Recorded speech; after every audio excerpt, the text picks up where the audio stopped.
Hello guys, আমরা আজকে একটা গল্প পড়ব।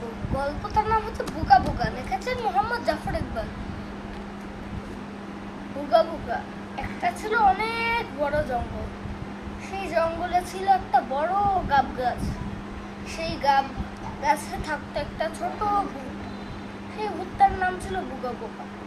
বুকা বুকার কোনো বন্ধু ছিল না, তাই তার খেলতে হতো একা একা। একা একা খেলতে কি কারো ভালো লাগে বলো? বুকা বুকারও তাই একটুও ভালো লাগতো না। সে সবসময় একজন বন্ধু খুঁজে বেড়াতো, কিন্তু ভূতের বন্ধু পাওয়া কি এতই সোজা?